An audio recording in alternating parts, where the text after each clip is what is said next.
नमस्कार दोस्तों, DD red के एक और रिएक्शन वीडियो में आप सभी का स्वागत है। मैं हूं आलोक। तो दोस्तों, आप सबको पता है कि आसिम मुनीर जो एक तरह से कहें क्या कहते हैं, पोस्टमैन हैं, डोनाल्ड ट्रंप के पर्सनल पोस्टमैन। एक तो होता है सरकारी, एक होता है पर्सनल, निजी।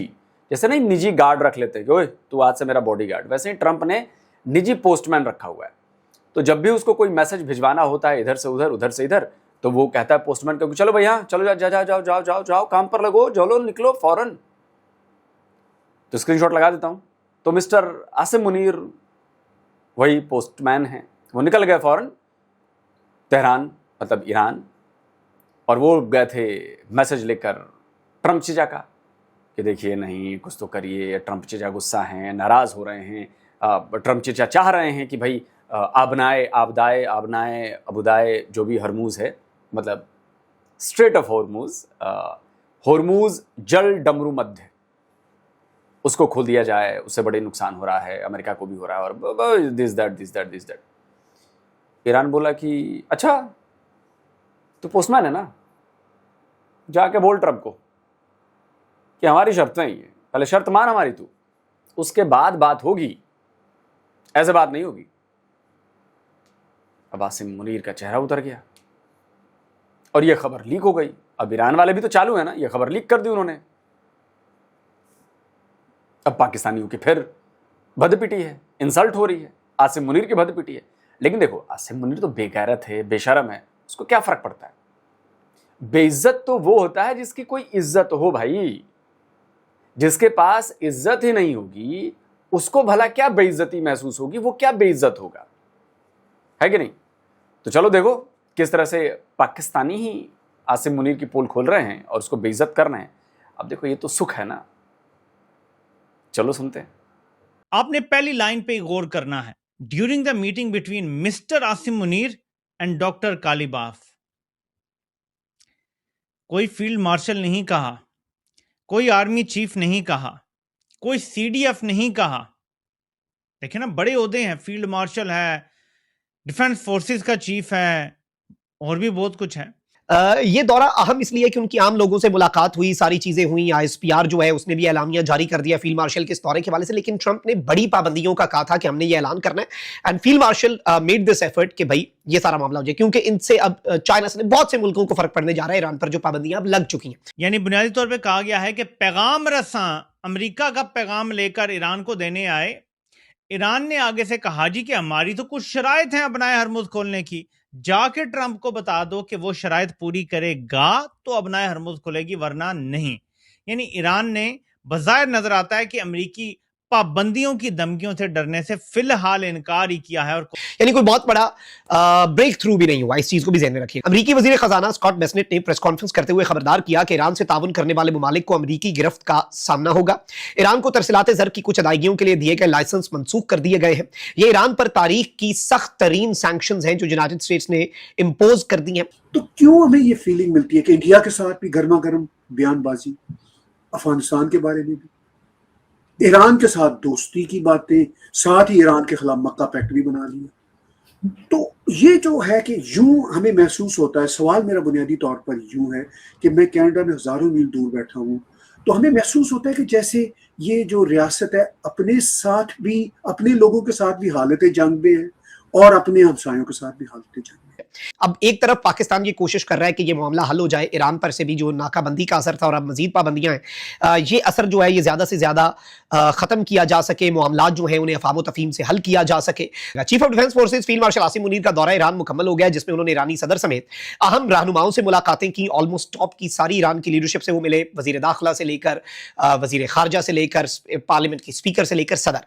सर मुझे लगता है कि ये बुरी तरह से फंस चुके हैं। जैसे अपने ही, जैसे कहते हैं ना, अपने किए का कोई इलाज नहीं होता। हमारे ऐसा अक्सर कहा जाता है कि दूसरा कोई आपके साथ गलत कर दे तो आप शायद उसमें से निकल पाते हैं, उसमें से कहीं ना कहीं आप कोई रास्ता बना लेते हैं, लेकिन अगर आप खुद ही अपने साथ कुछ गलत कर देते हैं तो कहा यह जाता है कि अपने किए का इलाज नहीं है। तो इस वक्त पाकिस्तान की हालत कुछ ऐसी ही हुई हुई है, इसलिए कि अफगानिस्तान के साथ जो टेंशन चल रही है वो हमने खुद ही पैदा की है।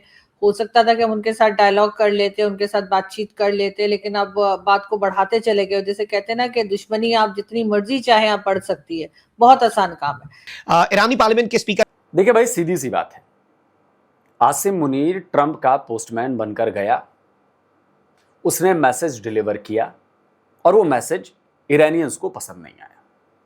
उन्होंने कहा क्या ये बकवास कर रहे हो। वरना एक बात बताओ, अभी से पहले कि जितनी बार आसिम मुनीर गया है ईरान, उन सब की डिटेल निकालो और देखो कि कितने घंटे आसिम मुनीर वहां जाकर रहा, और इस बार जो गया आप उसमें देखो कितने घंटे वो जाकर आसिम मुनीर तेहरान में रुका। इससे आपको क्लियर पता चल जाएगा कि भाई किस लेवल की बातचीत हुई, किस तरह की बातचीत हुई, बातचीत आगे बढ़ने वाली थी, प्रोग्रेसिव थी या फेल हो गई। इससे आपको बहुत कुछ पता चल जाएगा। और जो रिपोर्ट्स आ रही, उस रिपोर्ट के मुताबिक यही हुआ कि आसिम मुनीर को अपना यह दौरा कट शॉर्ट करना पड़ा, जल्दी वापस आना पड़ा, क्योंकि वहां रुकने का फायदा नहीं था। इरानियंस ने दो टूक शब्दों में कह दिया कि ये सब बकवास बातें, ये पोथा पतरा बांधो और लेकर निकलो यहां से, फौरन निकलो यहां से। हमारी ये डिमांड से हम कुछ ट्रंप के नहीं सुनने वाले, ट्रंप को हमारी ये डिमांड्स माननी पड़ेंगी। जाकर बोल दो अपने अब्बू से, ट्रंप से, ये डिमांड्स माने तो बातचीत आगे बढ़ेगी। अब इस फेल्योर के साथ तो मुनीर आ नहीं सकता था, लेकिन अगर बातचीत प्रोग्रेस वाली थी तो फिर कट शॉर्ट क्यों किया दौरा, क्यों जल्दी वापस लौट आया। और पाकिस्तान की तरफ से कहा जा रहा है कि जी प्रोग्रेसिव बातचीत रही, बड़ी अच्छी है, वो है। तो भाई बताओ ना क्या हुआ भाई। अगर प्रोग्रेसिव बातचीत होगी तो कुछ तो बताओगे कि हाँ हमने ईरान को ये कहा, ईरान ने ये कहा, ऐसे कहा, वैसे कहा। तो तेहरान का दौरा फेल्योर है। आगे सुनते हैं। ईरानी पार्लियामेंट के स्पीकर बाकर कलिबाफ, ईरानी वजीर खारजा और ईरानी वजीर दाखिला से फील्ड मार्शल ने मुलाकातें की। यानी ईरान के सुप्रीम लीडर के नुमाइंदे से भी मिल लिया, सदर से भी मिल लिया। वजीर दाखिला बड़े इंपॉर्टेंट शख्सियत है, ये इनका ट्रैक रिकॉर्ड IRGC से लिंक्स बड़े इंपॉर्टेंट हैं। और वजीर खारजा फिर आपको पता है कि डिप्लोमैट हैं और चीफ मुज़ाकरातकार बाकर कलिबाफ से भी। तो उन्होंने ये भी कहना शुरू कर दिया है कि अफगान तालिबान की जो हुकूमत है वो और TTP ये एक ही लोग हैं और ये मिलकर हमारे पीछे लगे हुए हैं। साथ ही साथ ये भी कहना शुरू हो गया है कि ये इंडियन प्रॉक्सी वॉर जो है वो वहां से लड़ी जा रही है। अभी आपने DGISPR साहब की एक प्रेस कॉन्फ्रेंस भी देखी होगी, वो कोई मैप वैप दिखा रहे थे और कह रहे थे कि जी यहाँ से भारत कर रहा है, वहां से भारत। एक तो भारत फोबिया जो है ना वो हमारे सर पे सवार है। जी हुई है कि सऊदी टैंकर जो है उसे यम्बू सऊदी अरब के करीब हिट किया गया है और ये एक बिलाशुबा एक बहुत ही तशवीशनाक और एक इंतहाई परेशान कुन डेवलपमेंट है। I will be very honest with you, ये बड़ा परेशान कुन मामला है क्योंकि सऊदी अरब के इस टैंकर पर हमला, जारी बात है किसी मुल्क के टैंकर पर हमला उसी मुल्क पर हमला होता है और हौसियों की तरफ से इस कार्रवाई की मुझे टाइमिंग की एक तो नहीं समझ आई। ईरान की जानिब से इस बात का रद्दमल दिया गया था जब अमेरिकन वजीर खजाना स्कॉट बेस्ने ने इस बात का ऐलान किया था कि जनाब ईरान के ऊपर सख्त तरीन माशी पाबंदियां लगाई जा रही हैं, और जिसके बाद ईरान की जानिब से वाज़ेह तौर पर इस बात का इजहार किया गया था कि जनाब अगर हमारा तेल नहीं बिकेगा, अगर हमारी मईशत नहीं चलेगी तो फिर इस रीजन के अंदर किसी भी मुल्क की मईशत को हम चलने नहीं देंगे और किसी का तेल भी बिकने नहीं देंगे। हम कहीं पर भी अपनी कोई गलती नहीं मानते, अपनी कोई गलती नहीं देखते, जिसकी वजह से चाहे वो बलूचिस्तान हो, चाहे अफगानिस्तान हो, कश्मीर हो या KPK, कहीं पर भी जो लोग नाराज हैं और पाकिस्तान की स्टेट के खिलाफ प्रोटेस्ट कर रहे हैं, बाहर निकल रहे हैं, उनको मारा भी जा रहा है, कुछ भी किया जा रहा है, लेकिन वो अपने घरों को वापस नहीं जा रहे। ये हर चीज का इल्जाम भारत को जो है वो लगा देते हैं। शायद इनको ये आसान लगता है। ये उसका एक साइकोलॉजिकल मेकअप में है कि मेरे दोस्त के साथ तुम दोस्ती रखते हो, तुम मेरे दुश्मन हो।